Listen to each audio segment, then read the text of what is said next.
I think Council Victor will talk on legal redress in reference to Lusangazi and Bumbera case.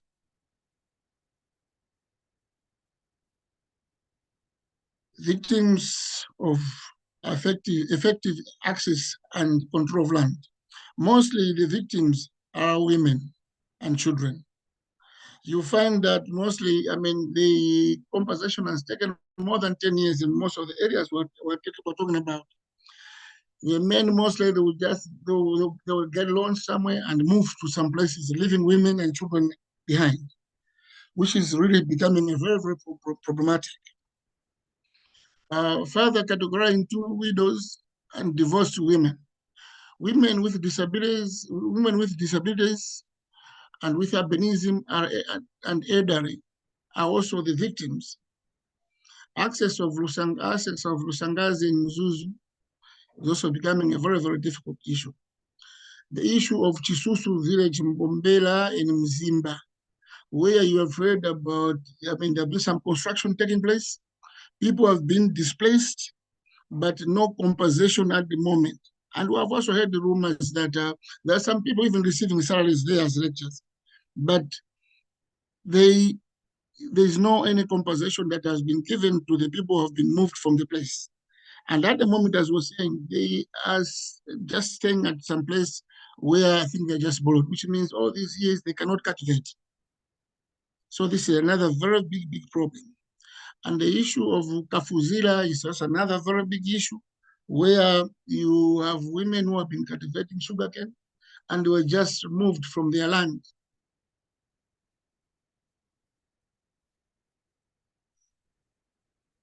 What should be done? I think we need to intensify, I think, issues of intensify civic education on women's access to land and control of land, media and human rights defenders empowerment to advocate for women's access and control of land. Women economic empowerment to enable them acquire their own land for effectiveness of control and access to land. You know, we hear of so many institutions which are disbursing loans. I think it also be very important that women are especially targeted so that they are also not only a fertilizer, but they can be able to buy their own land and stand on their own. Advocacy for formation or establishment of land tribunals. You know, after the passing of the Land Act 2016, the tribunals have not been in place. So this is a very, very, very important component of the act that it shall not be overlooked. I think we're asking the government, I think, to look into this seriously. Land and policy reform. On land policy exploration and the compensation land, policy was formulated in 2002 and the Act 2016. And the 2002 land policy has not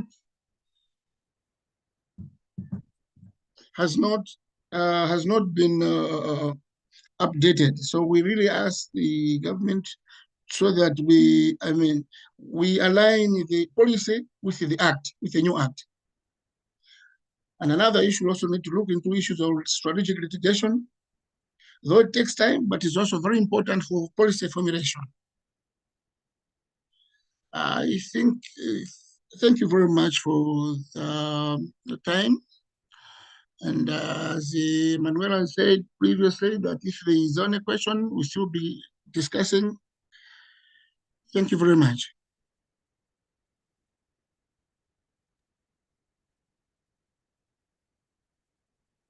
Thank you, Muteyu. Thank you for just shedding some light on the work that you're doing there in the different communities and the different challenges that you've seen and your recommendations and proposals as to what can be done and what can be improved. So just moving on to our next panelists, today we'll be hearing from 3 women from Lusangazi community. They will be telling us firsthand their experiences in relation to access to land. I think that this is a very important segment, and I hope that all of us will be able to appreciate from the people that are most affected, what their stories are and what their experiences have been. So over to you there in Lusangazi, Malawi. Thank you so much. I will start with Virginia Konje. I'm Virginia Konje.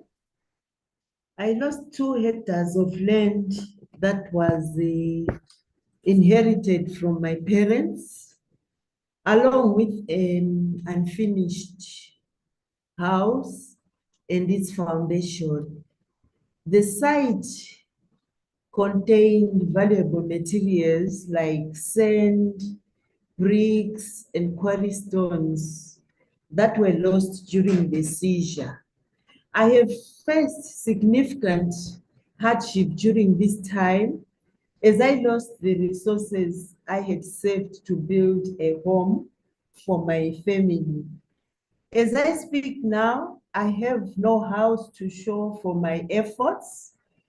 My savings were depleted due to the loss of land and properties that were intended for building a home. I have become a laughingstock in my community because of my lack of housing. The land was also previously used for cultivating crops to feed my family. But now food has become hard to come by due to the loss of that land. Compensation was not properly done to cover the loss. I am really facing hardship since 2015, and I'm desperately seeking ways to restore my livelihood. Thank you so much. As I mentioned, I'm Virginia Konje from Lusangazi, Malawi.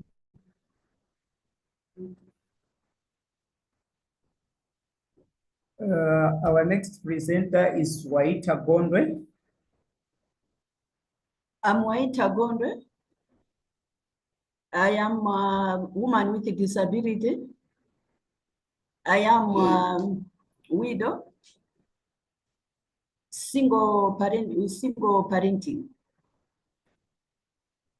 Now I'm in the disability community. I will talk in Chichewa for everybody to understand it. Mzimayi ngati ineyo wa ulumali ndimasungaso anthu a ulumali. Ana ndi akulu omwe. Amene ifeyo ngati mu community mwathu mwa ulumali timaona kuti ulumali sikulephera. We help each other to strengthen hope kuti ifeso tizikhala kuti tikufikiridwa ndizoyenera pa umoyo wathu. Ndili ndi malo ku Lusangazi kumene because I'm keeping some of people with disabilities, ndinampatsako kanyumba pamundapo kuti azikhalamo. Kumene koko it has been found kuti tinalandidwa malowo, and she had nowhere to stay. Anadzabwera mtawuni mu Mzuzu kumenenso iyeyo with vulnerability imene timakhala nayo ife anthu aulumali sangafikire kuti akakhale ku nyumba ku rent because she cannot afford to be renting a house. Instead panopo akumakhala nyumba ina yake imene amfumu anampatsa kuti azikhalamo koma ndi akugwa kumbali, which is a hazard to her life.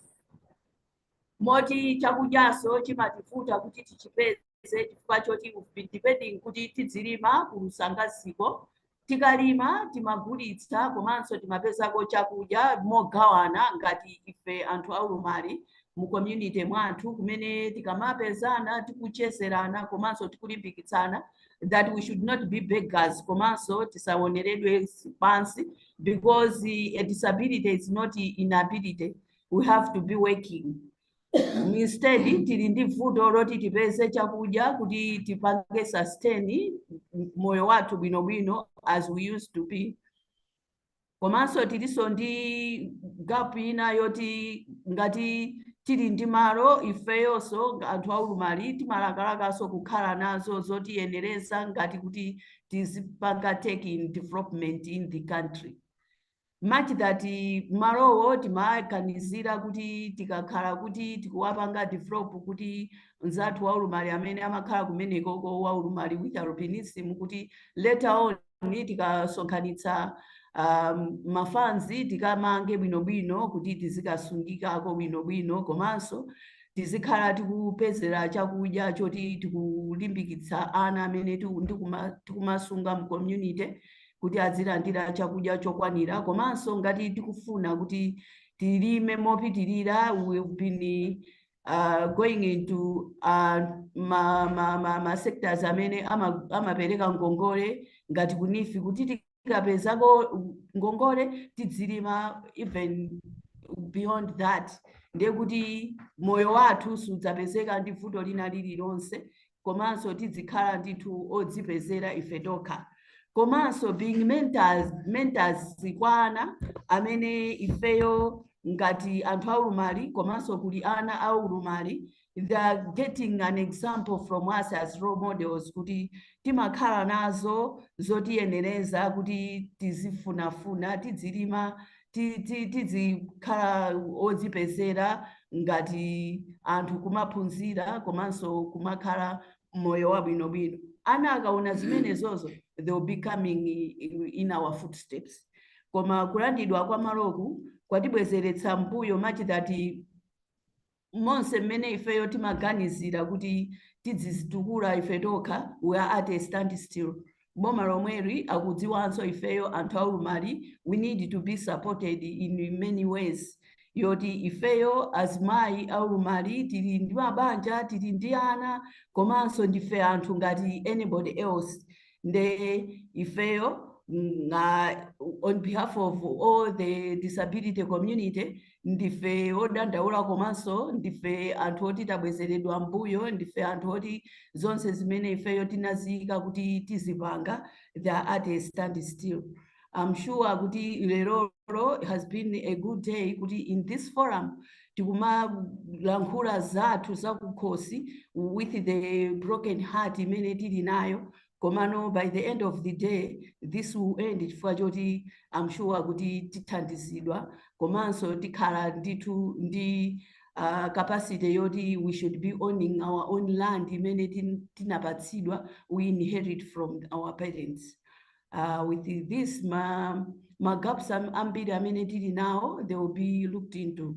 Komanso impact imene yabweretsayo imene sili kuti khalira bwino ifeyo ngati mu community ya ulumali, it will be looked into. Thank you.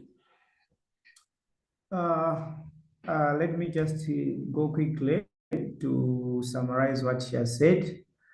She's Waita Gondwe, a woman with disability, physical disability. At the same time, she is also looking after some of the people with disability. The type of disability, someone is a person with albinism, some of them are with physical and mental disability. So she's lamenting to say, due to the loss of the land that the government through Malawi Housing took from them, they have been suffering a lot in silence because of their vulnerability. Since people with disability are vulnerable, they were taken advantage of, knowing that they can't go anywhere to claim back their land. Second thing, they are saying as government, they are aware of empowering people with disability so that they should be self-sufficient. And the loss of land to them has been a huge blow. They are unable to find food. They are unable to find shelter since their land has been confiscated. At the same time, one of them, a person with albinism, was given a small house where she was living in, and that house was taken by Malawi Housing Corporation, and she is now desperate to find shelter somewhere. She's living in a house which was just given, said by a local leader, a block leader somewhere in Msirawaingwe, but the house is not properly secured. As we are speaking, even Minister of Social Welfare came in to assess her situation. but this has been caused due to loss of land at Lusangazi. The second time, they are facing challenges to raise children with disabilities in Lusangazi. That's what mainly she's emphasizing, and she's looking forward to say, with this forum, they're looking forward to say their situation will be improving as you'll be coming in to assist them. Thank you so much. And I'll call upon the next presenter, who is Ailis Male. Ine ndine Ailis Male mfumira ku Lusangazi. Ine nili mmoza wake wakuti nilipokeka maro chigawa chitu cha Lusangazi. Umo nilipokekera maro ine na mndu ine na afumu vane vati waona kuti napokeka maro na kufumapo kunileka jowo wakati kasoti khalenge nkuni. Ine pakuti nina vana nkhaso wakwa kunjirira nkataka ine nikhalenge pene pano nione vichitikenge. Lekani ine nkusangika pamaro pene papo apo. Pamaro apo ndipo ine kutondeka kuchita chilichonse icho ine ngana ngati pani ningapangira vana vane. Kweni nili kutondeka chifukwa iwo na mali kutipokera maro. Mwene mumo ndimo ine nkulelera vana vane munalelelanga vana vane. Kulima kuchitachi vana vane ndimunalelelanga mwene mumo. Ndipo sotusa papo ine nyumba yani vari kuniwiskira chifukwa chatu vakiza na chiopsezo. Kwiza pa nyumba pani kusanga kuti makizira na chiopsezo na nyumba ira nyengo ene iyo mukati mwa usiku nyumba ira ikuwa. Ine kusowa pakuti apa ndipo ningakhala na vana kusuzika chomene. Ndipo kufikira kwa mwaono pano ndengo yoya pano na mwana wane wa skulu wakakwerera kuye utini wari kutondeka kuta kuye utini kuti wasambire ine chakuti nichite chilichonse nini vichi nilije pa ukasika paripose nilije ngamu nilili pano nili munthu wakuti mchekuru uko kwakuti ningasangira ndalama mwavanga mwene mumo muminda nilimenge tumbangwe nichitenge vichi kuti ndimonisangire ndalama paikamoza nakanyake kuti mwana yura wasambire skulu kuye utini uko nili kutondeka pa kukwasika nilije paripose. Mbwe mwana yura wakukhala waka pano pa nyumba kuno nili kumuwezgako kuye utini kuti wakasambira natondeka. Suzgo lake mbanganya wene va housing kutipoka maro chakuchita ise tikusowa. Ndipo pa kutipoka maro tikafumba kapa imwe mkuti imwe uno yai ise marati kumpokani kaise tamkharanguni ndipo sotu tilivina Malawi panyake tiliva mtundu uli ndipo vantu vamukukumba tiwakhale mumaro aya ni vantu va mtundu mbuu mutiphalire para ise mkuti tifume patiyenerera cha vari kutondeka chakuti ichi ncho vangachita vichi vatizgore mbwese tikukhala waka ntheni tikawana vinandi ivo tikatepa tingalelera vana makuni vichi vose ivo vari kumara kutema ndiwo iseso tikusowana chakuti ichi ncho tingachita mbwe tikuyangazuka waka na vana chakuti tirerere chikusova ndipo ine nili munthu mchekuru chauchita chilichonse ine nilije ndipo nkuyangazuka waka nadise tasuzgika chomene ngati kuno ku Lusangazi pakuderera vana tili chembwa so tikuti iwo ndivatiphalire ngoko ise tamkhara kweniso umo ise tirerere vana vitu atitaisika nyengo ngaomba tunjerwa tose tuli kunangika kuti paini ngazenga nyumba palije chauti ichi ndicho ningachita mbwe vose vili kunangika fukwa programu yetu ikanozga isi yachita vichi yatondeka. Yeah. So she's saying she's an abandoned woman who was once married, but after Malawi Housing came to encroach in their land and grab their land, the husband ran away, leaving her with 5 children, and she is severely impacted in her livelihood. She has lost her livelihood in the sense that the land she was depending on to feed her family has been grabbed. Her small businesses that she was developing from, she was accessing from the cultivation in the land that she's owning has been lost. This has also affected even school education for her children. As one of her daughter was selected to Eutin Secondary School, this is a government secondary school in the district, but she has failed to pay school fees for that child, and the child has been withdrawn from school due to lack of fees. The second thing, her house has been demolished by alleged Malawi Housing Corporation officers, because they once came to threaten her. It's not a house. We already said these are not houses, and that house has been demolished partly. So she's struggling a lot. And in this, she feels like she's a woman. She's suffering these violences because of her vulnerability. I'll also present an issue for Catherine Tembo, who is also a widow. Her niece was manhandled by Malawi police officers who came in a company of Malawi housing officers at her land. They grabbed a lot of things at her house. So they manhandled her niece, and then they also grabbed the hoes, shovels, building materials in particular. And she's also suffering in silence. As I'm talking, she has developed mental health. She's unable to stay steady because of the trauma that she suffered in the hands of her land being grabbed. So in Lusangazi in particular, women are a lot is because of a situation that they are faced in the hands of government. Thank you.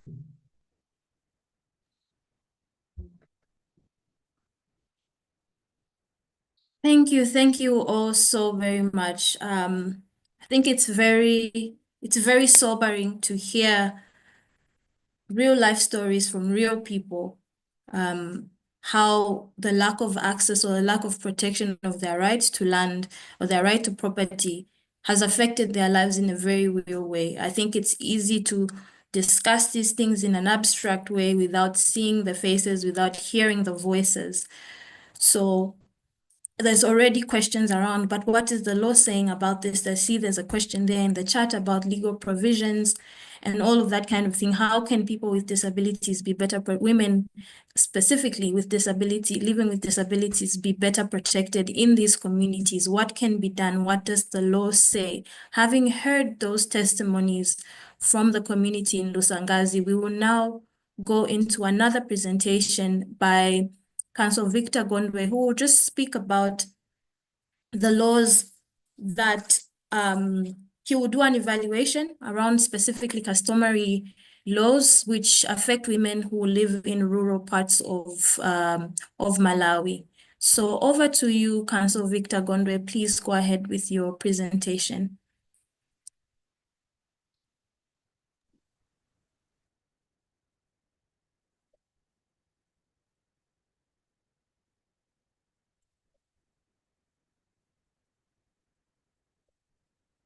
Good morning, everyone.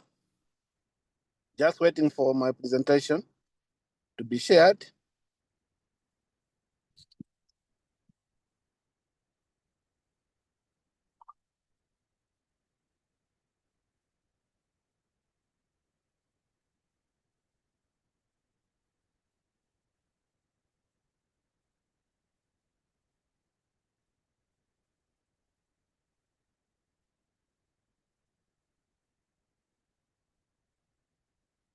As I'm waiting for my presentation to be shared, what I want us to discuss very briefly is to evaluate the amendments that have been made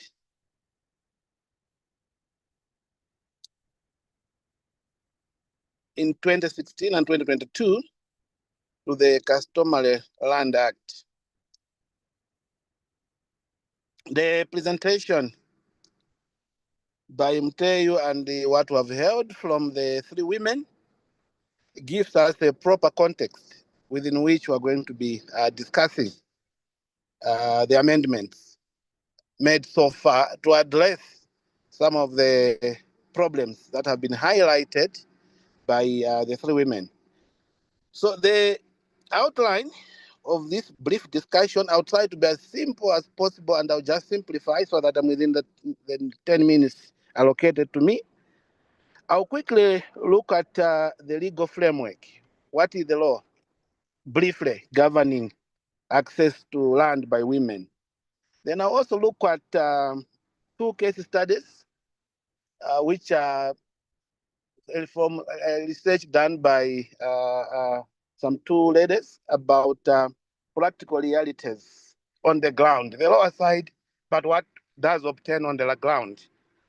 And, and then I'll quickly criticize or have a critical analysis of the amendments made in 2016 and 2022.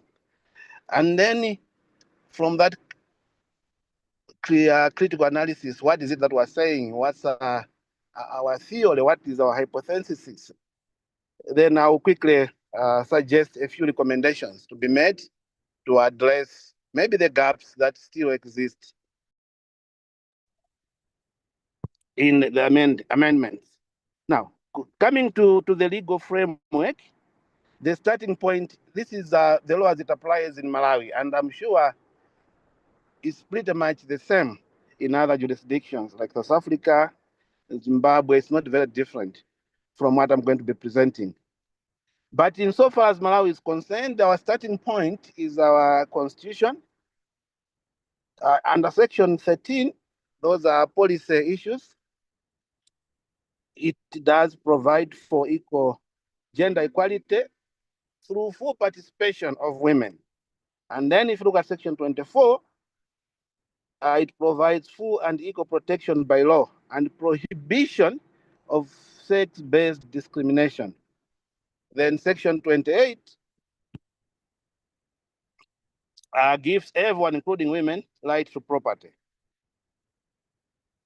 Now, aside from the Constitution, we know we had some amendments in 2016, 2022 to address some of the shortfalls that might have existed in the law insofar as women are concerned. So we have the Land Act 2016 as amended in 2016, as well as the Registered Land Act. The critical issue there was that there was a convention of customary estates into private land. That has a very big impact towards the women accessing land. At first, when it was just customary and we're in a male-dominated country, so it was really, there was no legal protection to women because land was the right to own land under the former regime was purely under the customs obtaining, and these customs were heavily against women. That's why there was an attempt that perhaps instead of it being fully customary, we should create some proprietary rights. So there was a creation of convention of customary estates into private land. And then an institution was created that no, it's not enough just for us to convert customary estates into private land, but there should be a structure to govern the land, as it were. So there was a creation of land committees, which in a sense tried to prohibit men from selling land without even consulting their spouses. So the law thought it fit that there should be a committee. We should sit down to approve any sale, and that the sale should not transfer title, but merely user rights. Then at international level, we have the Convention Against Elimination of All Forms of Discrimination Against Women, which also attempts to abolish customs which are discriminatory against women. Then we have also the Universal Declaration of Human Rights and Article 17, which gives the right to women to own property on their own, as well as jointly with others. Now, that's the brief legal framework we're looking at. That's what the law says. Now, what are the practical challenges on the ground? So I'll use 2 case studies. One done by Mary Male in her research entitled The Title Registration of Customary Land and Women Land Rights in Malawi, a case study of T.A. Mansambo Nkhotakota district. So this was just a case study in one of the districts in Malawi, trying to find out the realities obtaining on the ground in view of the legal framework that we have. How does it relate to the practical realities? So in her findings, it was observed that in Nkota, where we have more women than men, but only 38% of customary certificates are owned by women, are held by women. Even though they're held by women, but culturally, women are not valued as decision makers in their families due to the entrenched head of the house norms. So yes, they have title, but they don't make decisions on the title that they have. And this is true in both setups, whether matrilineal or patrilineal. Women are not decision makers culturally. And therefore, she was making proposals that we need to have some form of concertization, that is to help both men and women recognize that exclusion of women is not natural. It's simply a product of cultural and institutional bias. So forums, discussions like this will help us to spread the message that bias, exclusion of women is a product of our own institutional values. And we should also encourage participation of women. They should have a real voice in land governance bodies. As we said, much as there have been land committees created to decide on disposal of land, but if you look at the composition of those land committees, they are largely male dominated. Therefore, there's need for that real voice by women in land governance. Then she also proposes that there should be more women control in decision making over how land is issued and transferred. So we need to address the underlying structures, if at all we are to address the problem of land access to women. The law is there, yes, but there are some underlying structures which have to be unpacked and reconstructed in order for women to have access to land as per the prescriptions of the law. Then Janet Mkomera just makes, I think, one comment that yes, there have been those proposed amendments, but they act as both a sword and a shield. They give and they take. Because under Section 28, you cannot transfer title. You can only give user rights. So that is good in a sense, but it also restricts women if they are to fully enjoy their economic rights. Those are widows, want to dispose of land in order to participate in economic activities. You can't, because a committee has to say, yes, you can. Number one. Number two, even if you want, you cannot transfer title. So it's restrictive. It's protective as well as restrictive at the same time. I think that's the point that Janet is trying to make there. So the effect of these amendments in terms of women access and control of land in Malawi. If you look at Section 28, it says customary estate shall not be sold. Then the same section under subsection 2, it now qualifies Section 28. You cannot sell, but you can only be leased with written approval of land committee and tribunal authority in whose jurisdiction the land is. So that in a way protects women, but it also restricts women, the point that I think Janet was making in her research.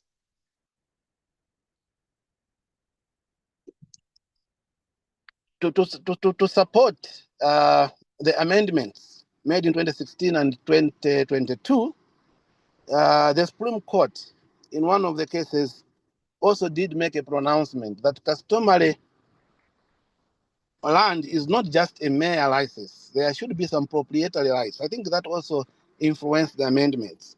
The discussion by Justice Mwangulu in that particular case pretty much emphasized that point, and I think it partly informed the amendments that were made, that if we leave customary land as a mere license, then women should not have access to it, given our cultural norms. But rather, we should give it some title, so that women should also be able to hold the title in their own name, and therefore be at liberty to dispose of it or to use it to the exclusion of others. So I think that's the simple point that is being made under that page and that discussion. I will not go into the details as I've written a bit in a technical language, but I think that's the point being made. Now, what's the hypothesis? What is it that we're saying, given the reforms I've alluded to, and given the case studies I've highlighted, and also given the pronouncements made by the Supreme Court? So one is that they protect women from forced disposals, yet they deny them independent economic agency over land. Second, the second hypothesis is that the amendments empower male-dominated customary land committees and traditional authorities as gatekeepers of leasing permissions. For you to lease, you need to have permission from the ETA, and most of the ETAs are male. The customary land committees are male-dominated, given their structure. And these amendments overrides judicial recognition of full proprietary rights, leaving women and poor landowners with incomplete control. You need permission for you to sell your own land, and you cannot transfer title. You can only lease. So that leaves women and poor landowners with incomplete control over their land, hence affecting their access to land.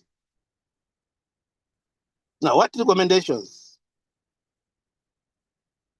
can we make to the amendments? So the first recommendation is that Section 28 perhaps should be amended so that there is some flexibility on a graduated proprietary model about women owning and disposing of their land.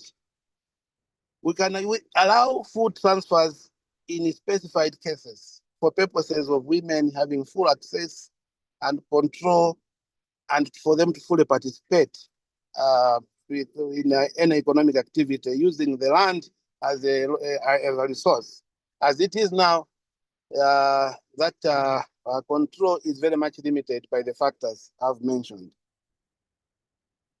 We need to enforce empanelment and activation of customary land tribunals. As it is now, if you go to court, any land matter dispute, customary land matter dispute, the court will say, no, will not entertain it, will dismiss it because you haven't been to the customary land committees or customary land tribunals to determine such matters. And these customary land tribunals are almost 90% male dominated. So that puts women rather in a disadvantaged position until and unless we restructure the composition of these land tribunals. We also have to do more civic education, like the one we are doing currently at the national level, so that women understand their rights and there's an awareness to men about what the law says about the right for women to access land. Most of the decisions made at village level are made really in ignorance of the law. Even the women themselves don't know their rights. So we really are grateful that such type of a webinar was organized, and I hope next time to be done even on a larger scale. Quick recommendations. We should deliberately introduce gender parity rules in these committees. There should be a law which says, for example, 50% of women, 50% of the composition of leadership of any tribunal should be women. And we need to, government should deliberately subsidize registration and licensing fees. The cost of creating title in Malawi is very exorbitant, and most of the women are economically not doing well. So that alone makes women not to be able to process title, even if they should have done so. So if government can come with a deliberate recommendation to waive or scale fees, especially for women, so that most of the women are able to access land and have title in their own. They have land and are entitled to have title, but they don't have title because the fees are just prohibitive. And we thought it's another area where government can intervene.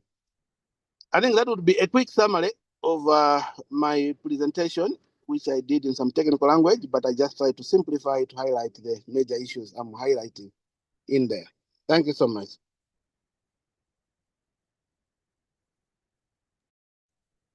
Thank you. Thank you so much, Council Victor. I think that was a very enlightening presentation, and it's very clear that a lot of the barriers that still remain are largely structural and really just need everybody to come together and to understand the importance of keeping women in the room, keeping women in the conversation, keeping women economically empowered. As we heard already, I think from the testimonies, that without the economic empowerment of women, children go without school. Children or persons with disabilities go without homes. So I think that is an urgent call to address these structural, not only the legal barriers, but also the structural barriers that still remain.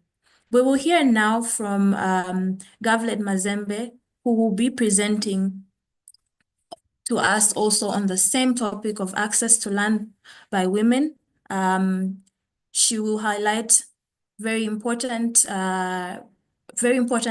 points and issues that I hope we will all take into consideration. And again, you're encouraged to comment in the chat, to drop your questions in the Q&A, and at an appropriate time, we will be addressing those questions.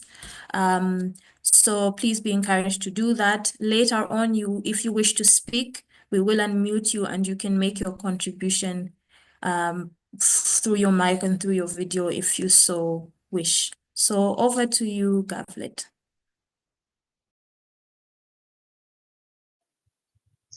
Thank you very much, Emanuela.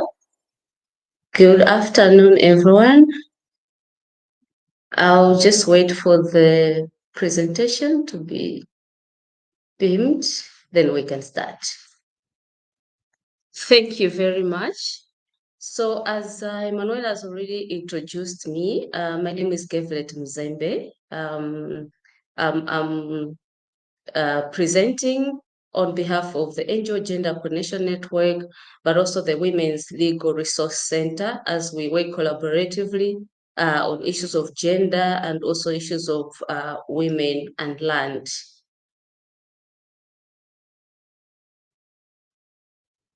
Next, yes. So just to a brief about the outline, I'm going to talk about the background to what we're discussing in this presentation, and also talk about the dynamics of land inheritance in Malawi, barriers to women's land access, control and ownership, and also the cost of neglecting women's land rights.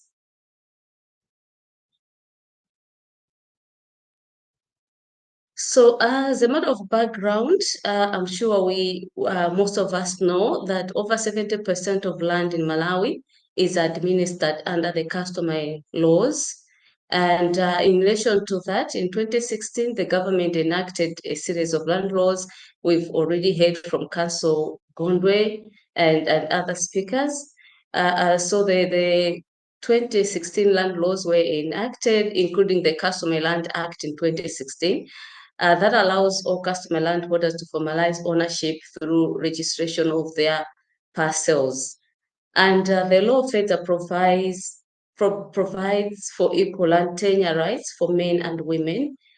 And according to UN women constitute 70% of full-time farmers in Malawi and produce more than 80% of subsistence crops. And also research has shown that equal land rights and access empowers women to meaningfully participate in the decision-making for sustainability of their lives. I wanted to give this background to answer why we should be discussing issues of women and land, as women have a higher percentage in terms of them being farmers. It's very important that we focus on women, discuss land issues and women, so that we understand what is happening and how the women can be assisted.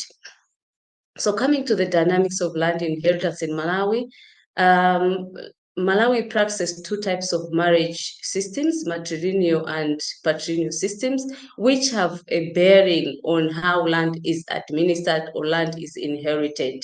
So in matrilineal system, land is inherited through females, because when people are married, then the man moves to the female side, to the wife's side, to reside in that village. While in the patrilineal system, land is inherited through the males. We've also heard about that from Yoso and from the community that has given us testimonies.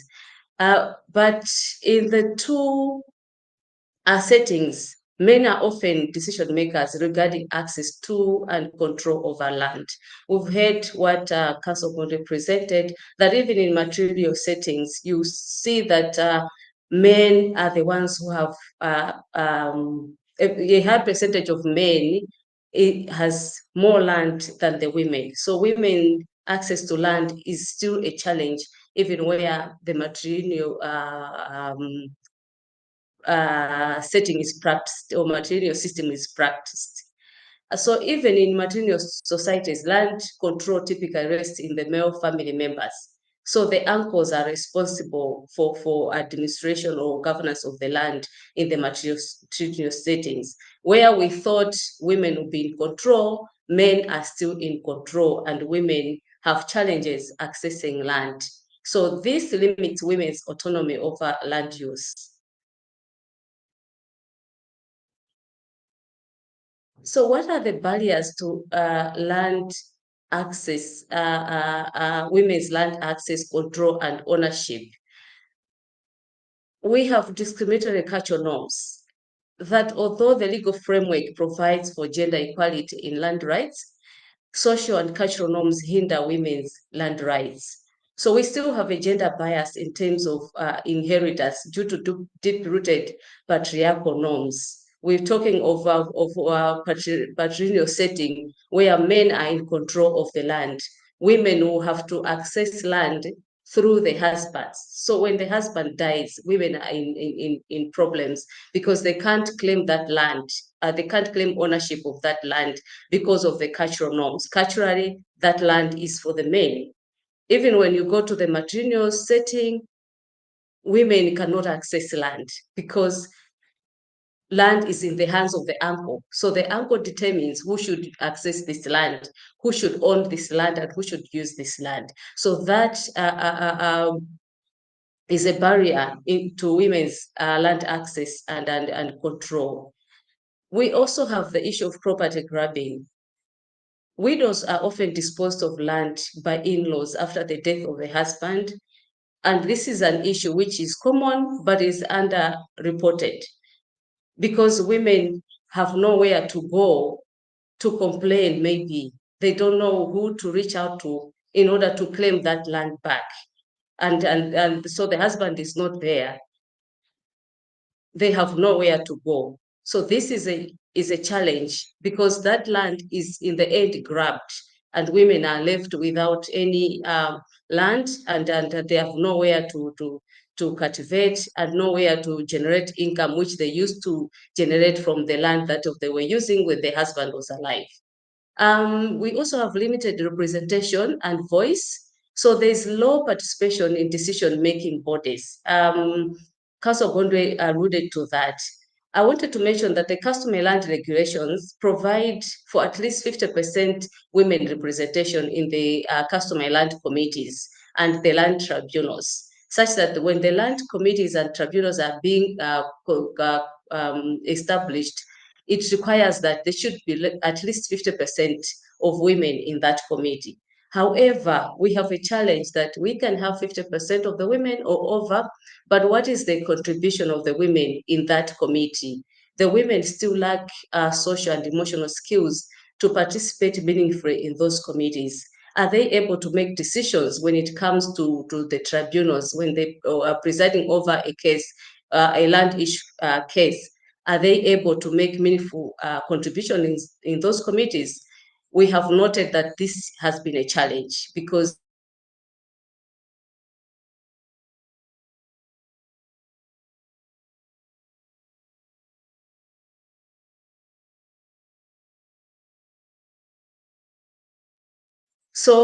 because they do not have the decision-making skill contribute meaningfully in the committees, they'll just go with what is on the table, what the male are putting on the table.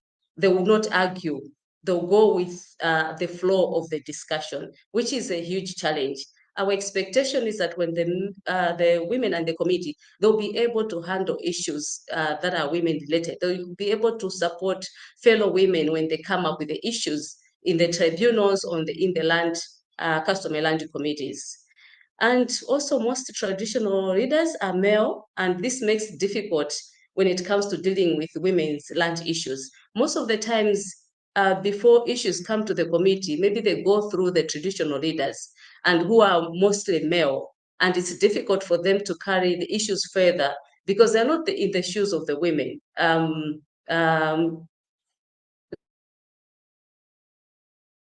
They're not able to carry issues as women would carry them because they understand fellow women. So this is a barrier in terms of women land access and control. We also have weak implementation of land laws and regulations. For example, land governance structures that are provided for in the law, as other presenters already indicated, they are not fully operational. We have the land tribunals. They are not fully operational, and we have issues of land in the communities. When people take the issues to the courts, they are sent back to the land tribunals, which are not operational. So it's like there's a missing gap in terms of justice to access to land and control. People have nowhere to go. So what's the cost of neglecting women's land rights? There's a price that we pay if we are neglecting women's land rights. I think we've heard enough from the Lusangazi community, from the real life experiences. That's the price that we're already paying, which need to be, which we need to pay attention to. There is reduced opportunities to achieve economic independence, and so that increase the risk of exploitation. For example, if the land is grabbed and we are not paying attention to the rights of the women, there are no opportunities for these women to achieve their economic independence. And this is why we are hearing testimonies of how women have suffered.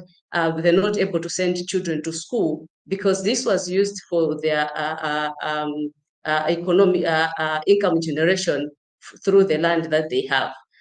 We also experience exclusion from decision-making processes regarding the lease, use of land and property. So when the women's rights are not granted, they are not able to participate in decision-making processes. And also there is heightened risk of dispossession. We've already heard what is happening on the ground from through the testimonies, the issues of land grabbing and forced displacement because the women's land rights are not attended to. We have denial of inheritance rights following the divorce or death of a spouse, which I've already explained that if the husband dies, then the women have nowhere to go because they don't own that land. They don't have rights to use that land or to access that land. Persistence, poverty, and lower socioeconomic standing. This is the same as the reduced opportunities to achieve economic independence that I've already explained. We also have increased likelihood of remaining in abusive relationships and increasing gender-based violence, experiencing gender-based violence. So because a woman has nowhere to go, they'll be forced to remain in an abusive relationship because they still feel I do not own my own land, I do not have access to my own land, so I better stay so that I can utilize this land and I can use the land for my needs. So what are the takeaways that we need to consider? We should understand that women in Malawi are pivotal to the agriculture sector based on the statistics that we looked at the beginning of the presentation. So they are very critical in terms of enhancing the agriculture sector in the country.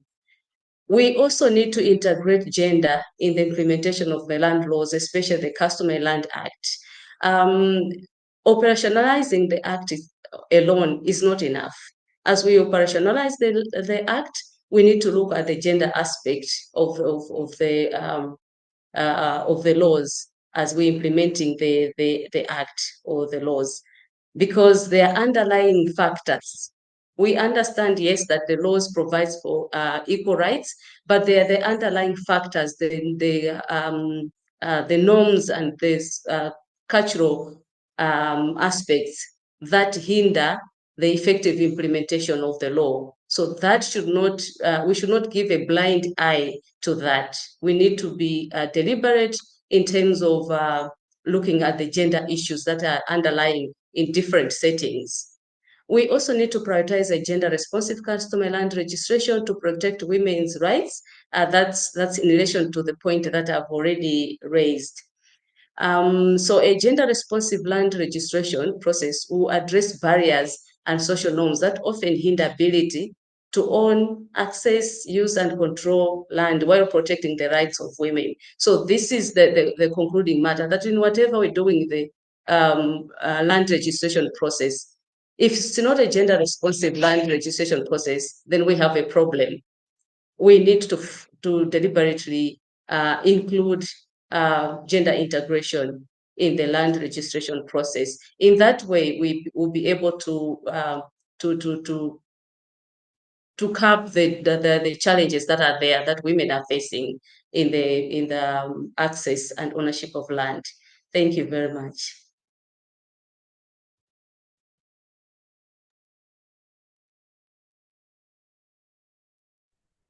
Thank you so much for that, Gavlet. I think you say something very, very important there. You say there is a price to pay when we neglect women's land rights, and I just wanted to add to say that it's a very high price. It's a price you can't even put money to it. It's something that can't be quantified. So we shouldn't just do it. We shouldn't exclude women, and we shouldn't deny women their rights to access, control, and ownership of land. We heard from one of the testimonies, I believe from Virginia Conje. She said that she'd received no compensation when she found herself displaced. So our next presentation will speak to that. It will be speaking about expropriation and compensation in relation to women's land rights. And our presenter will be Dr. Lucky Kavanga, who will be speaking on this topic. Dr. Lucky, please go ahead.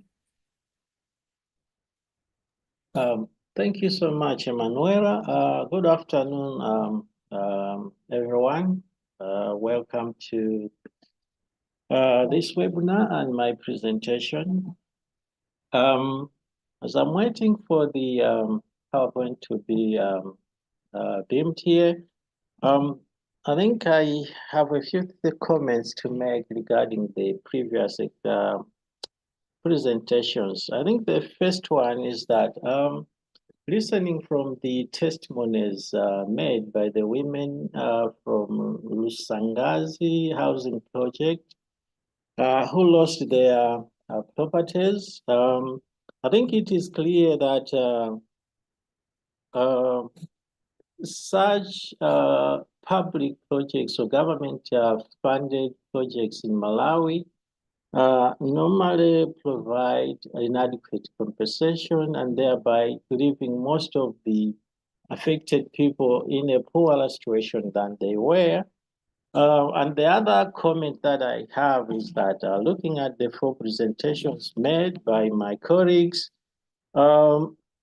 I think we can see that women have got mostly user rights. They do not have the control over the land.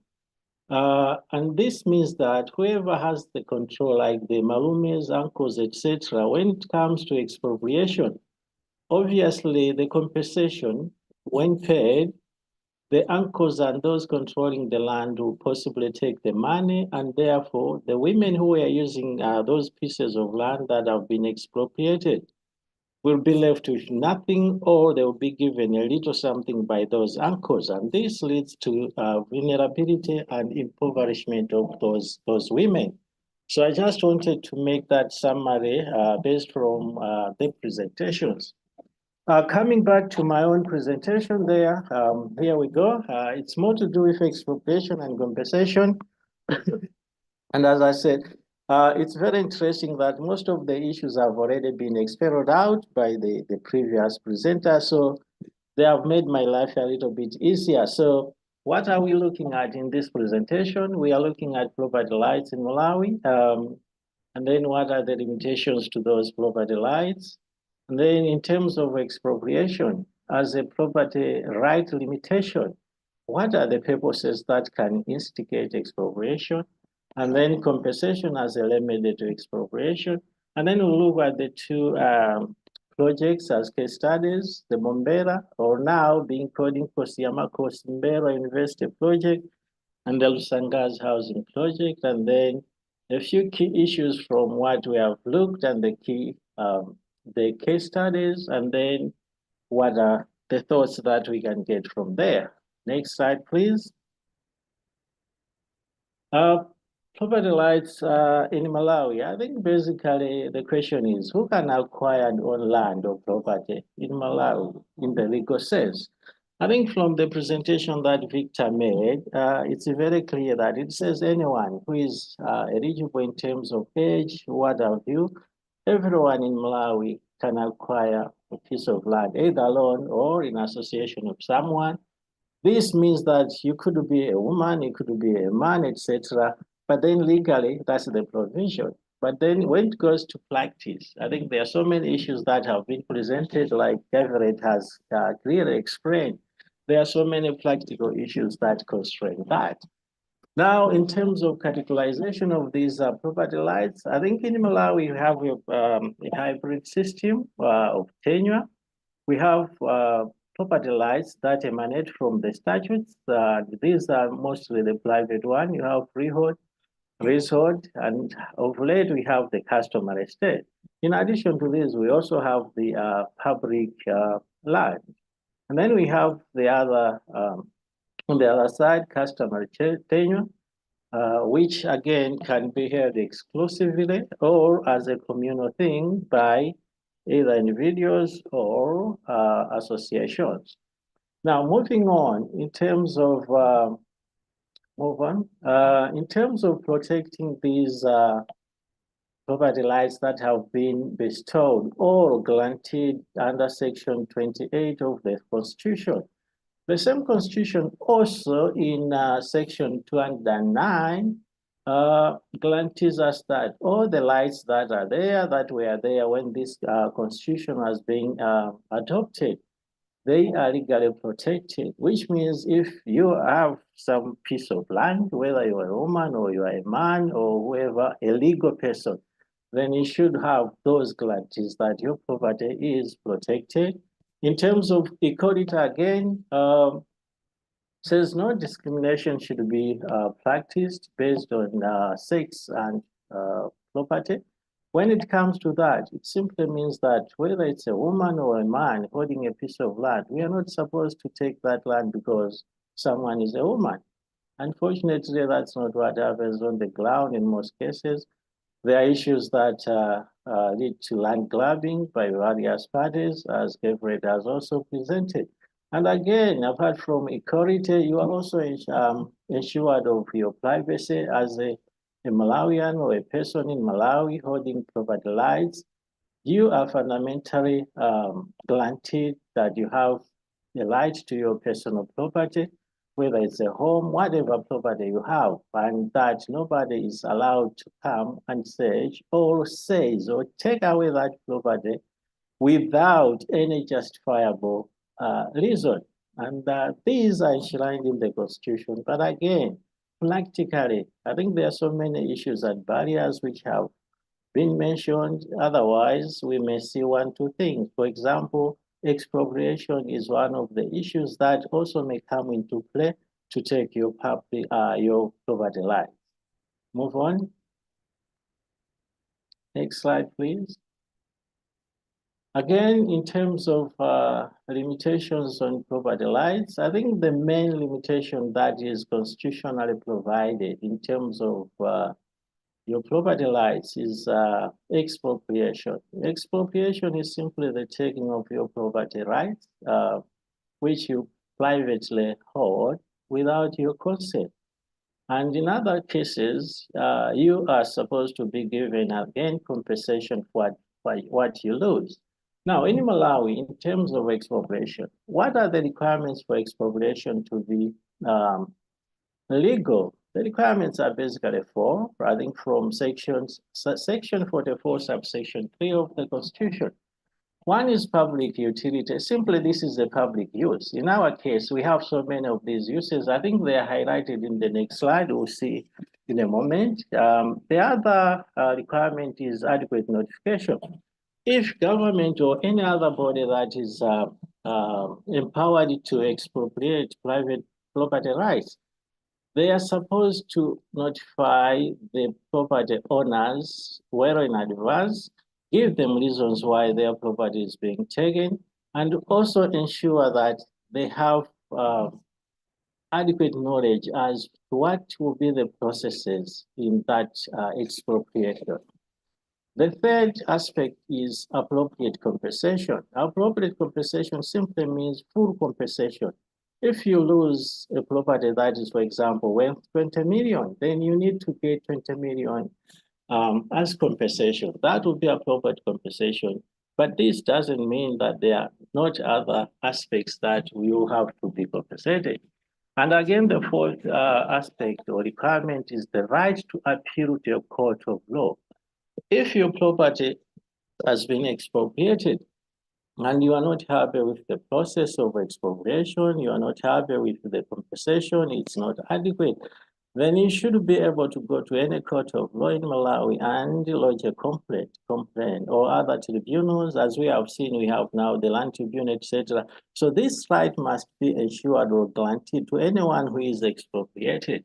But then in practice, we'll see that unfortunately, when sensitizations are done for customary land that is held by women, these rights are not, given to the people. They are not sensitized about these rights. Now, in terms of appropriate compensation, this basically links to sorry, I think you can go back a little bit back.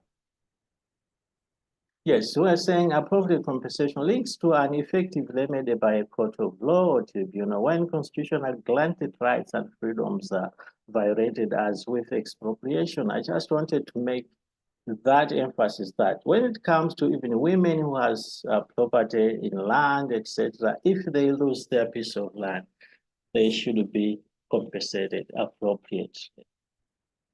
Again, right to appeal to a court of law, we have already talked about that. It's about recognizing every person before the law as equal. Doesn't matter whether it's a woman or a man.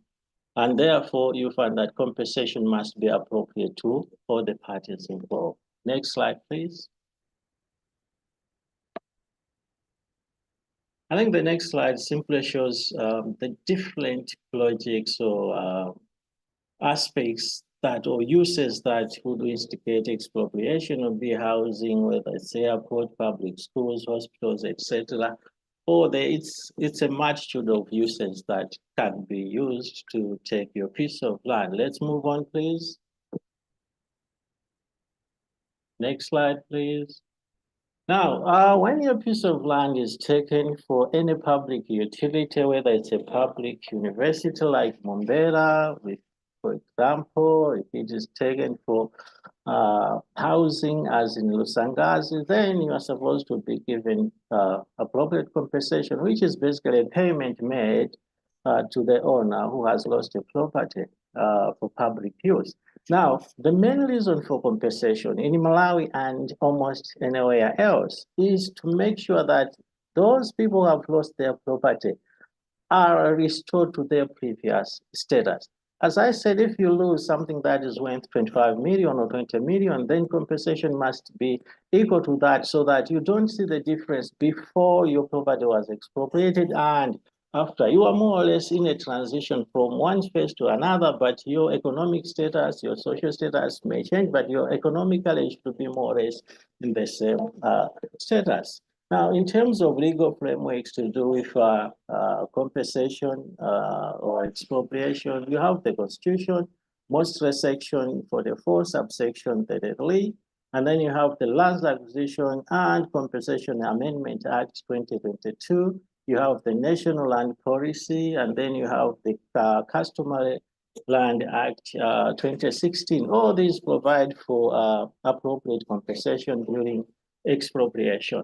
Now, the National Land Policy emphasizes that government is duty-bound or has a duty to protect the free enjoyment of legally acquired property rights. And these rights, legal acquired property rights, whether you're talking of customary property rights or statutory property rights, according to the Constitution, these are legal property rights, and therefore they are protected and must be adequately compensated when taken.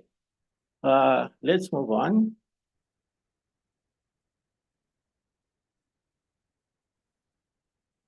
Again, in terms of compensation, before 2016, or before the new laws were adopted, I think the 1971 Lands Acquisition Act focused on the land and improvements on the land. When you talk about improvements, we are talking about the land, the buildings and any plantations that you may put on the land, any trees that you planted, any buildings where you're talking of the main house, you have a quarters, you have a bathroom that is outside, a kitchen, etc. Those are part of the improvements. And if your piece of land is expropriated, then you expected compensation to cover the land as well as all these improvements. In other ways, land, buildings, and any plantations that are there.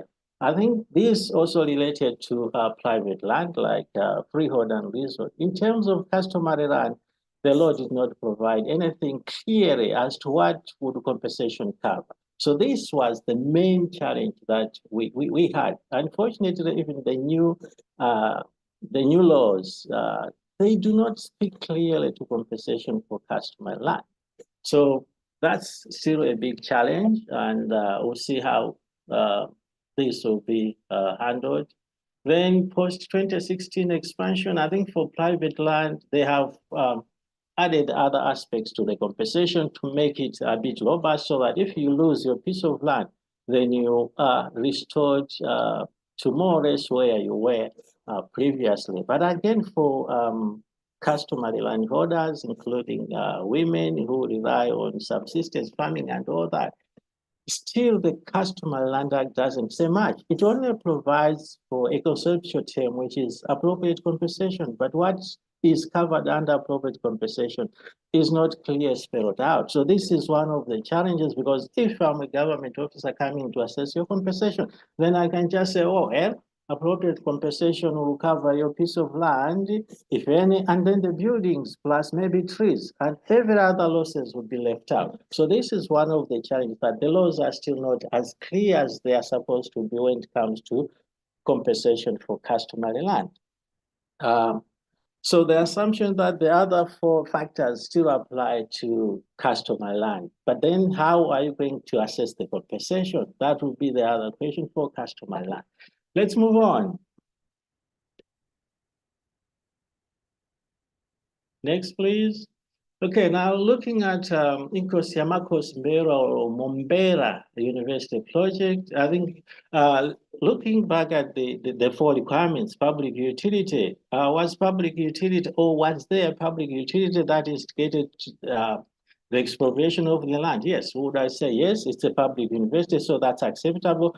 in terms of how much land, it's 432 hectares of land was taken from the people. It's about, I think, 17 to 19 households. So the question is, I think as others said, and we will see it as we go along, the compensation part is very sketchy because people were not given everything that they lost. So we'll see why.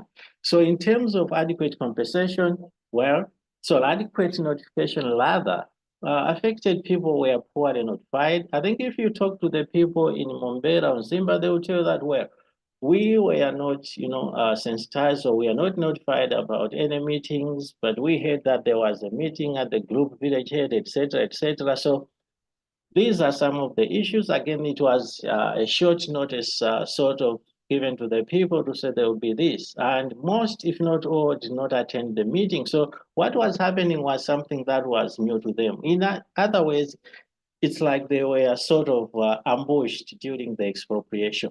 Right to a court of law, I think this right again, the people in Mombera project were not informed, were not told about it. They were not told that they have the right to go to a court of law to complain or lodge a complaint about expropriation, processes about compensation inadequacies, or non-inclusion of certain losses. Let's move on to the next slide, please. Again, moving on, our property compensation desires to cover all relevant expropriatory losses or losses that have been lost in relation to the expropriation. Now, this is because we want to make them or restore them, make them whole again. For practical losses suffered in terms of the university project, then let's go to the next slide to see what was compensated and what was not compensated of those that were lost. Now, you will see here the practical losses include land, various structures, all the way down, you see businesses and all that. But out of these, which losses were compensated? You find that the land, which is the main, I think, source of livelihood for most rural people, including women, it wasn't compensated. Up to now, for Mombera affected people, the compensation for land was not given, has not been given, and we are not sure if it's going to be given. Now, the question there is very simple. The government took 432 hectares of land from about 19 households. What stopped them from giving these people just 1 hectare each household and lose about 20 hectares? You see, this is very ironic to some of us when we look at that. Why would you take 432 from 19 households and then fail to give them a small piece, even an acre of land to those as compensation? So it's very challenging because up to now they haven't been able to get land for cultivation, land for farming. Where they settled, they had to be given pieces of land by their own relatives or other people. And one of the things that we learned during our research with the people is that they were made to pay some money, even though some of these people were their relatives. They paid 50,000 to get the land. Okay. Yeah, now moving on, apart from that, some trees, biological assets, some were compensated, some were not. And then moving on, the rest, communal assets like a borehole. Again, this is debatable. Some people say it was compensated, others say it wasn't compensated. That's in the Mombera University project. Now you see most of the losses were not compensated. And simply by looking at that, it tells us that the people, initially they were better off. Now after the expropriation and then compensation, they were worse off. They became a bit poor, right? Impoverished. They become vulnerable. So these are the challenges that we have with public universities, public projects in Malawi like Mombera. Let's move on.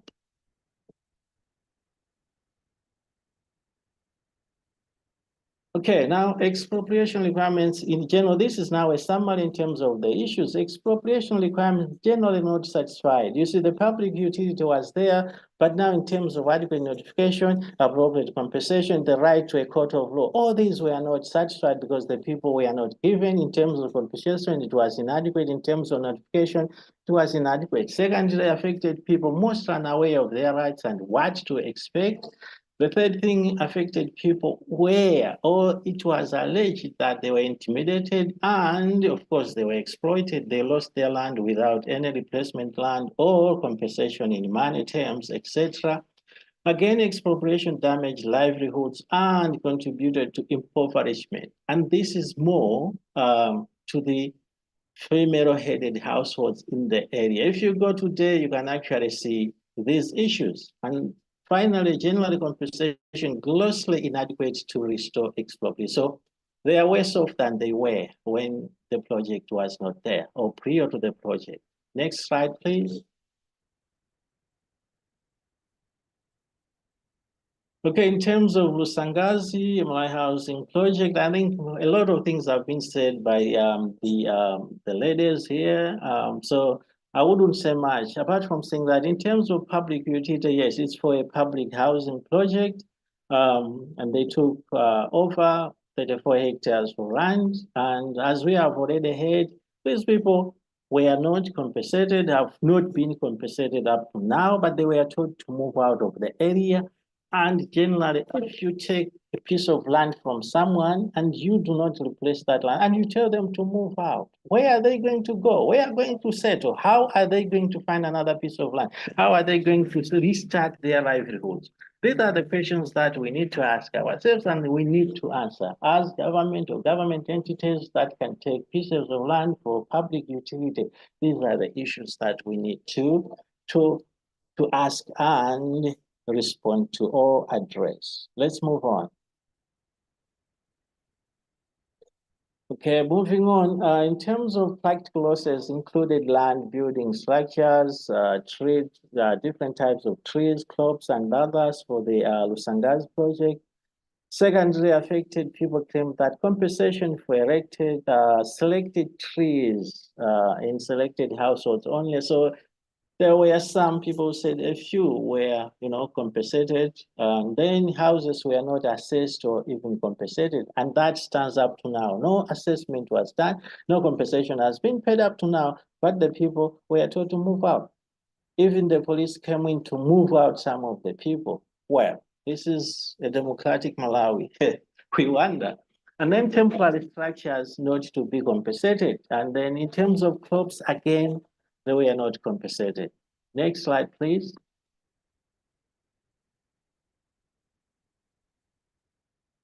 Okay, so issues.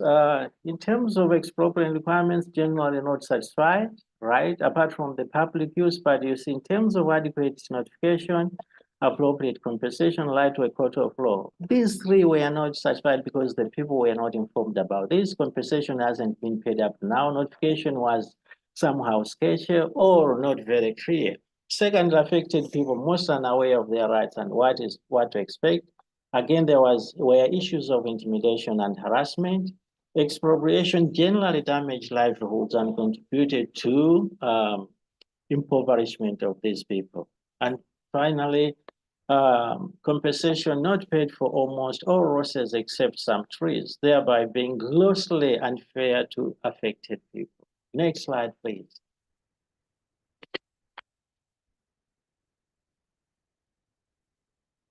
Now, in terms of key issues, there is some kind of what we can call legal ignorance.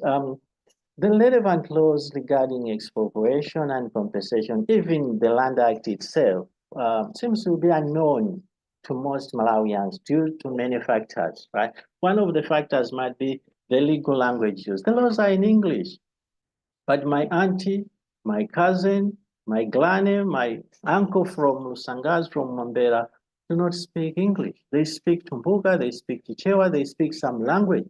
And if the laws are in a different language, how are they going to access that? Very difficult. Even if Kabanga goes there and interprets the law, it will still be very difficult to interpret from the English to the version, the language that we need to use. Secondly, lack of rights awareness. Again, many Malawians are unaware of their rights in terms of those related to land expropriation and compensation. Again, in terms of expropriation requirements, these are mostly ignored when it comes to public projects funded by Malawi government. Expropriation requirements, you see that apart from the public uses, but the rest are not there. In terms of sensitization, people are not aware, they're not sensitized. So possibly the laws, their lives, etc. And then in terms of gender impact, generally expropriation and compensation affect female-headed households greatly as these lose their livelihood. Next, please.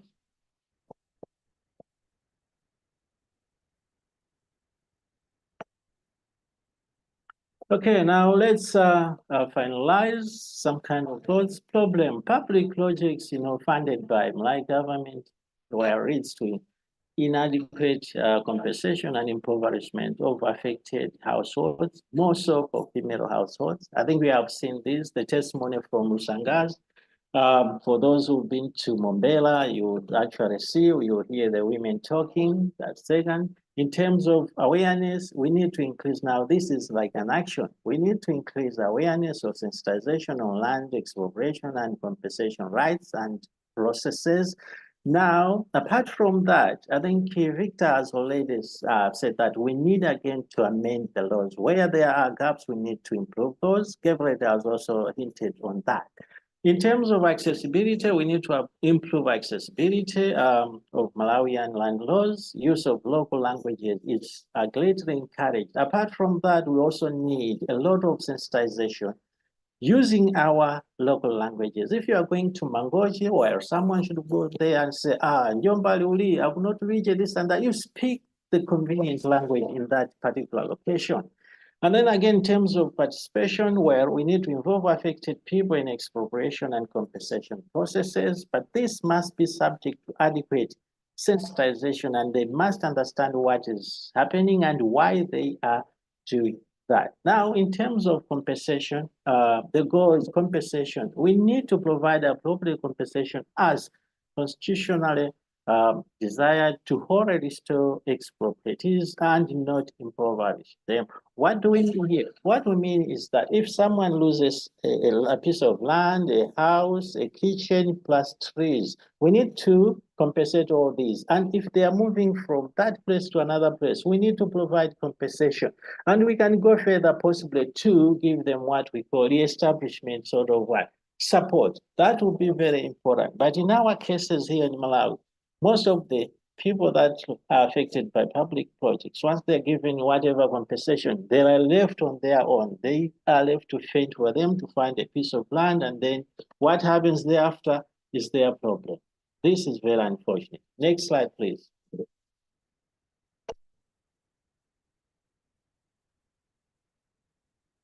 Okay, and I think that's it. Thank you so much for your attention.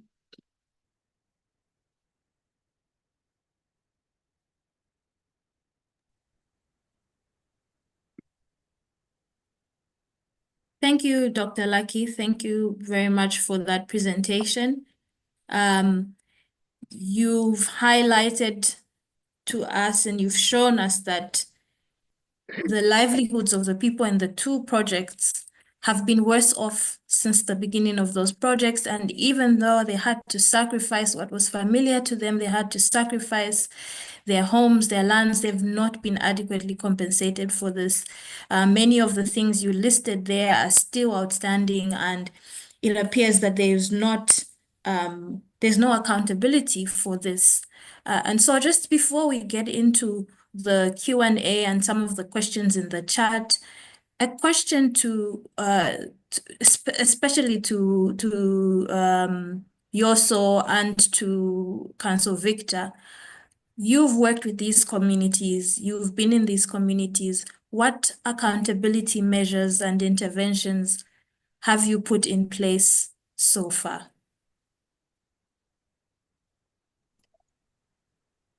Yeah, maybe I can start, then Dr. Kabanga can add, should I omit anything? All right. Let me start with the Mombela one. That matter is currently in court. We took government to court on the basis of what Dr. Kabanga has highlighted. No proper notice, no adequate compensation, no reallocation. Those things are well spelled out in the Land Acquisition Act. So now there was serious non-compliance. Yes, there was some compensation done, but it wasn't in compliance with the legal requirement. We applied for judgment because government did not respond in time. So waiting for the High Court just to sign off the judgment, default judgment. But I'm told we haven't yet been served, but I'm informed that the Office of the Attorney General have made some application. I don't know what it is, but as we are talking now, we're at an advanced stage in court. Anytime the matter, we should be having judgment or we should be hearing whatever application the Office of the Attorney General might have made. So that's what we have done here as regards the Mombera project. The Rusangazi one, we've had meetings with Malawi Housing Corporation looking at the nature of the issues and what might have happened before. We thought the best strategy was to engage the responsible authorities to ensure there's compliance, and that those who are on the land will not move out of the land unless and until compliance with the legal requirements when it comes to mandatory acquisition of land in the public interest is done. So we had the first meeting with Malawi Housing Corporation where it was observed that Malawi Housing Corporation simply acted on a report from local government. And that report is an evaluation report, which does show, the contents does show that there was proper evaluation, consultation, but it's contrary to what people are saying. So because we're acting on a report, we are having another meeting with local, the district commissioner and the local government to unpack that report and possibly that they should redo it, because Malawi Housing Corporation are not denying or are not unwilling to compensate, but they're simply saying we acted on this report. So this report, first of all, has to be rectified if you want us to do more than what we did. So the issue is beyond Malawi Housing Corporation. It also involves Ministry of Local Government. And we should have had this meeting 2 weeks ago, but I think it was postponed. We hope it will be had very soon. People were compensated, they were made to sign, but the manner in which the assessment was done, the amount of compensation, it was not really in full consultation with the community. They just did pretty much like on their own and imposed figures, and people being told to sign and police escort. So from that meeting, we'll be able to establish whether there will be need for us to really go to court or just to agree with authorities that they redo the assessment and people get compensated appropriately before they move out of their land. But as we talk now, they are still on the land, haven't moved, but that's our position until this is done. Maybe Dr. Kabanga, in case you want to add something. Hey, Dr. Kabanga, 1 minute for your contribution. Yeah, sure. Thank you. I was saying, I think from what Victor said, I think it's adequately explained. I don't need to add anything for now. Thank you. Okay, thank you. We'll now go into some Q&A. I'll just remind you again, if you wish to speak, to make your contribution, to ask your question, kindly raise your hand and we will unmute you. I think you've already answered one of the questions that I see here in the chat from Ambassador Agnes Chimbere. She's asking about what are the next steps to address the gaps that have been identified in the legal instruments, or what are the interventions. So you've addressed the interventions part.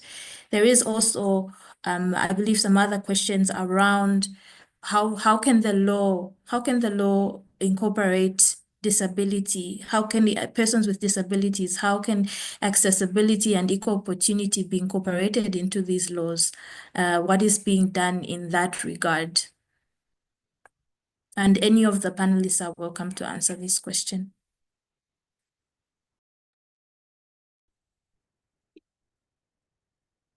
Maybe a simple answer to that is that, well, the same principles that apply to women being a vulnerable group also apply to persons with disabilities equally.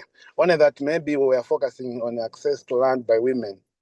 But it's the same. I think the bottom line is that there shouldn't be any discrimination based on any status whatsoever. So I would say what we have discussed should also apply to people with disabilities. Entitled to one land is not supposed to be discriminated against, and there's a law to that effect. Only that perhaps we're focusing on the law pertaining to discrimination against women, so far as access to land is concerned. Okay, thank you. I'll take a question here. Okay, there's did one of our panelists want to speak just now? Oh, yes, please, Gavlet, please go ahead. Perhaps you could also address this next question as you speak. It's asking how, from Boxton, it's asking how best can civil societies assist to deal with these issues, especially because of political interference and corruption, but how best can civil society organizations assist or intervene? Please go ahead. Thank you very much, Emanuela. The first one, I wanted to add on what Councillor Victor said, that we have that provided for in the law in terms of equal rights. So because today we're focusing on women, but the rights also extend to people with disabilities and all vulnerable children. And my other addition on that was that in the discussion and in my presentation, we talked about the importance of integrating gender into the operationalization of the land laws and the customary land law. So in the same way, we also need to focus on social inclusion. So the social inclusion, we incorporate people with disabilities, the elderly, the children. So all those need to be considered as we talk about issues of land access and use and also ownership. Secondly, responding to the second question on what civil society organizations can do, I wanted to say that it's very important for civil society organizations to raise awareness, one, on the laws that are there, and also where people can go to access justice when issues of violations take place. I think the most gap that we have is the awareness on the laws and what must be done. In addition to that, we also need to carry out advocacy. We have seen from the discussion that there are gaps on the laws and also on implementation. Civil society are better placed to carry out advocacy so that government understand what is actually on the ground pertaining to the laws that are being implemented and how the issues can be addressed on the ground. Thank you.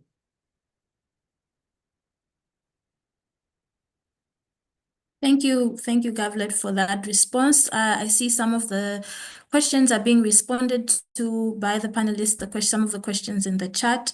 Maybe for now, I will allow Sungani Gondwe to ask your question, please. Afternoon, everyone. Good afternoon. Thank you very much for the good presentation that you have for us this afternoon. My question is, how can these women be protected now from the exploitation that they're in, that we've heard, and the abuses that have been made on them in the land ownership and control process from all the civil society and the ones that are speaking of the land laws? And I would also want to ask how these policies and laws would be effective from this webinar meeting that we've made on implementation and to promote the women's rights. Because having heard of the past experience, what they have experienced, the barriers, the challenges, it has taken so much years.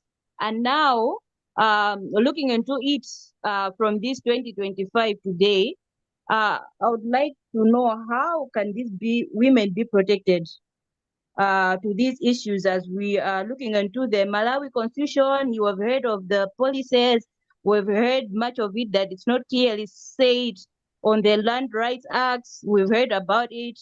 So as of today, how will this bring an implementation looking forward for these women and women rights and the women as a whole and the community? Thank you. Okay, thank you. We have a hand from Muteyu, and Gavlet would like to respond to this question. Please do so in 30 seconds if you can. We're running quite behind time. For me, it's an odd hand, so let me take down first. Okay. Muteyu, please go ahead.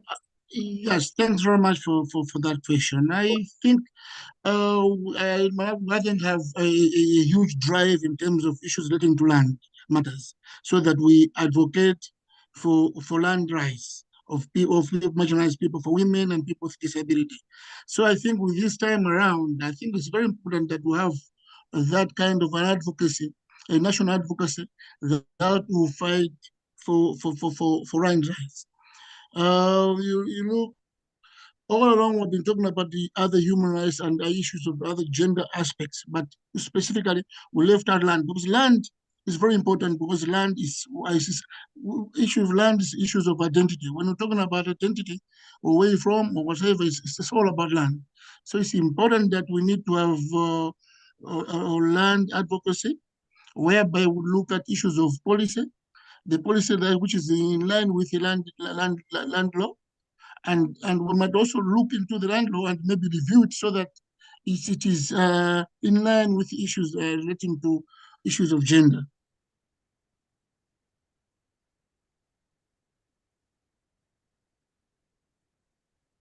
Hello, Emmanuel. Thank you, Muteyu. Sorry, I was muted there. Thank you so much for that response. We are spent our time well, and we still have quite a few questions there. There are some questions in the chat and comments relating to disability inclusion, and also relating to whether there will be a similar webinar for men. I think just echoing what some of the panelists have already said is that the idea, yes, today we're discussing women specifically, I guess mostly because of the statistic that was shared and the context that was shared earlier by, I believe, Gavlet's presentation. But the idea is that no one must be left behind. And the idea is that these processes, these procedures, and access control and ownership of land must be inclusive on all levels. Again, I'll invite our panelists to answer some of the questions in the chat and in the Q&A if you can. We will take one last question, perhaps, because this was a question that came in earlier, and after that we will be closing. How do old age customs and traditions shape women's ability to own or use land? Even when laws grant women land rights, deep-rooted traditions can make it hard for them to actually claim those rights. So that creates tension between what the law says and what the real life experiences is. So how are these customs shaping women's ability to own or use land? Gavlet, would you like to respond to that, or Muteyu?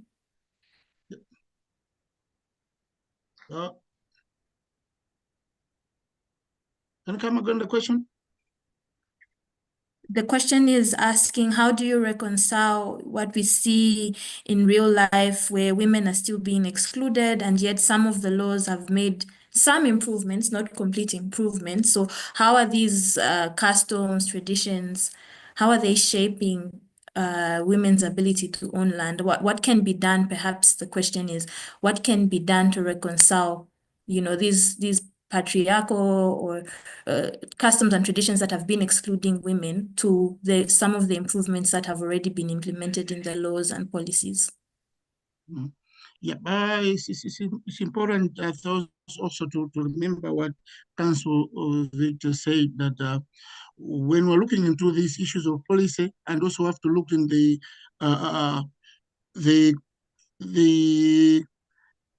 committees which are formed to issues of governance of land, where they are mostly dominated by men, so that we can look into that and put in maybe pushing some policies which can also favor women and people with disability. And also, I think, and the same, I think we also need just to, a lot of civic education about this, because people don't know a lot of issues relating to rights to land. So it is really very important that we need to do a lot of civic education, orientation, and also training, because we should not just leave this as to technical people, but we all belong to this country. We all need land at some point, we all own land at some point. So we need to know our rights relating to land so that we're able to protect ourselves. Okay, thank you, Gavlet.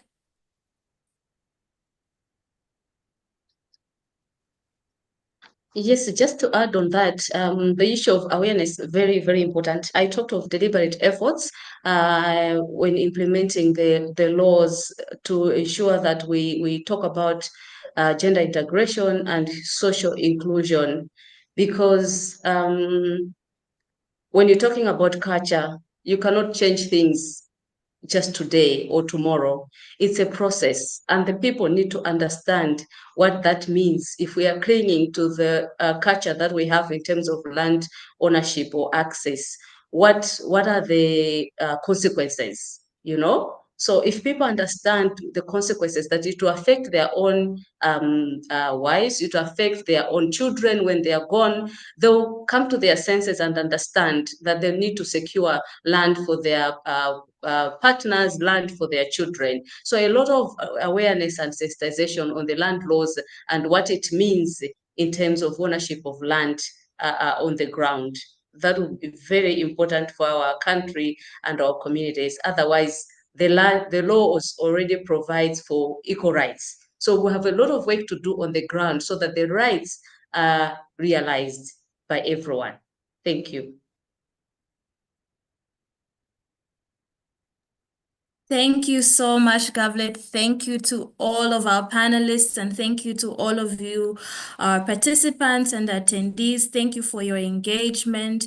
And indeed, just to echo Gavlet's last words there, is that we need inclusion on all levels. We need inclusion on all levels. We've heard today from women from Lusangazi that they too are people, just like everyone else, and they don't want to be excluded. And they've told us how that exclusion has impacted their lives. There is a question there about socioeconomic impact.